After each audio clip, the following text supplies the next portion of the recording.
Well folks, it's time for a bonus build. For those of you who are unaware, I like to occasionally drop a complete surprise bonus special project out of nowhere in addition to the packs that I like to do each month.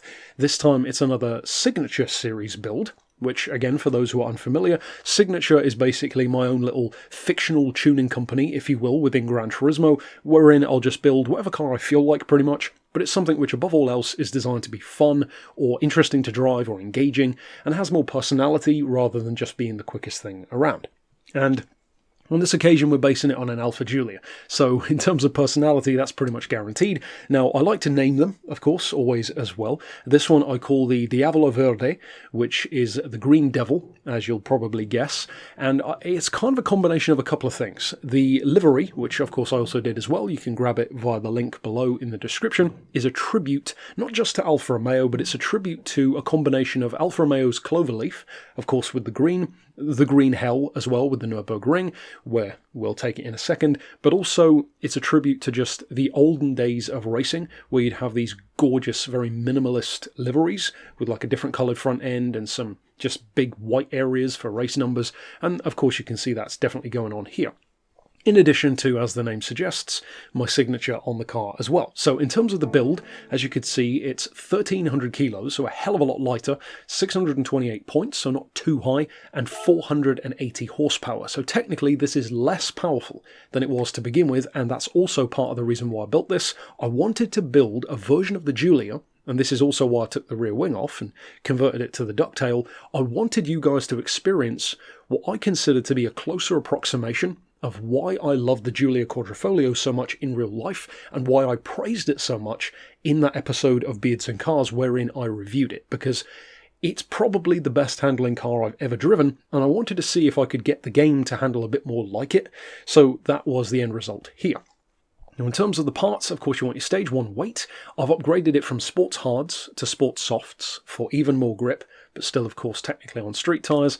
If we jump to the Ultimate, I just wanted to double check it doesn't have stage 5 weight, so it doesn't. If we go to the Club Sports section, you've got stage 2 weight, we've got the power restrictor of course, and the ballast as well. You don't really need the ballast, but just in case you need it for maybe getting into a certain event, it's handy to have. We've got the fully customised computer, the limited slip diff, fully customised manual transmission. It allows the point level to be a bit lower. It's still quicker through the gears, but it has that chunkier kind of feedback to it. Stage 3 weight as well.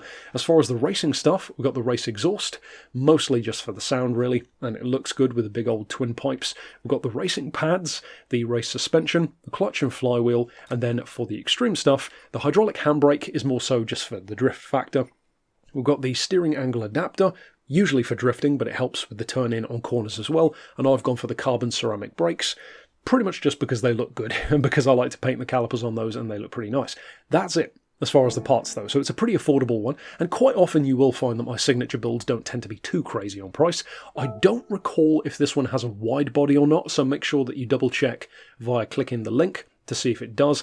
I seem to recall that you can't wide body this car anyway, but just double check to be sure before you do or don't do it. As far as the build, of course we've got the soft tyres on there. As far as the suspension, it's naturally a lower car at the front anyway. You can see that the body, if you look here, is a lot more squat, and I don't just mean ride height. If you look at the height of the boot, in comparison to the height of the bonnet, it's a lot lower at the front, and that's one of the reasons why it feels so good. That's actually a very Maserati Quattroporte thing to have, and it means that when you're driving it, the bonnet disappears in front of you downwards, and it allows the car to really have almost like a Lancia Stratos kind of shape to it.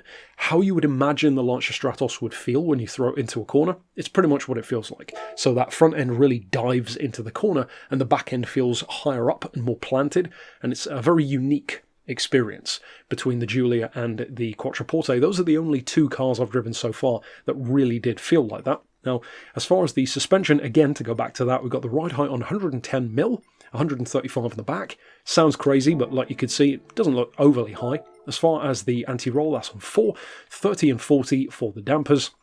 We've got 2.25 on the springs, 2 degrees of camber front and back, no toe on the rear, and a little bit on the front, just towed out by 0.10. As far as the diff, pretty simple one, 10, 30 and 20, so nothing too special there. As far as the transmission, 310 kilometers an hour for the auto setting, which is up around 190, 195 maybe miles an hour, something like that. You've got 8 speeds to work with though, so you've got more than enough gears for most tracks. As far as the weight, I've added 131 kilos of ballast to bring us up to exactly 1300, just because I like the number really, and then I've put that all the way to the back. Now that is crucial, because the reason why I did that is, again, to go back to the Quattroporte, I wanted it to feel even more like that. That is the exact distribution that a Quattroporte, in particular the ZF facelift, has. And having that more weight over the back end gives it, again, that really unique signature. As far as the ECU, I've restricted that down to 81%.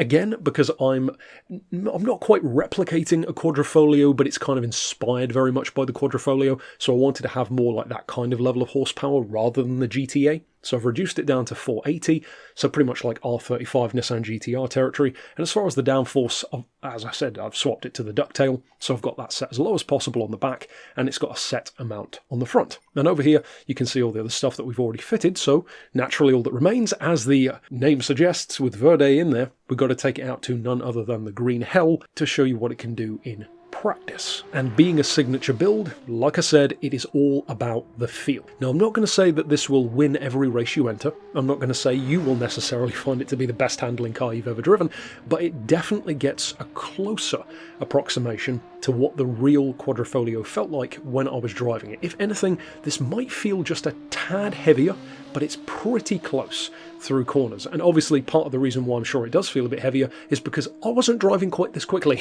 in real life. I was driving it pretty quick, but not this quick, and I certainly wasn't at the Nurburgring. So if nothing else, I hope you enjoy using the car. The Quadrifoglio is already fantastic. The Giulia here in the game is already brilliant to begin with, the GTA, and so many players love the car. I feel like this has probably been one of the best received update cars of Gran Turismo 7. And I feel like we're starting to forget that, but this thing really did make waves when it first dropped. So many of us were really, really happy with it, and that was great to see, because it means that they managed to capture some of the magic that I felt in real life as well. So if you do love the Giulia, definitely give it a go, maybe even buy an extra one to do this with if you've got the spare cash. If you do end up using it for some kind of racing, well, perhaps you could, but ultimately, that fun factor, the enjoyment of driving, just listening to it, looking at this gorgeous car, throwing it through corners and having fun with it, threading the needle around the green hell, that's what it's all about when it comes to this build. So I hope you enjoy the Diavolo Verde that I've created this time around. I'll see you with more special projects and more signature series builds in future. And of course, I will see you in particular with some of those in the next special projects pack. But until next time, I'll see you then, and for now, thanks for watching.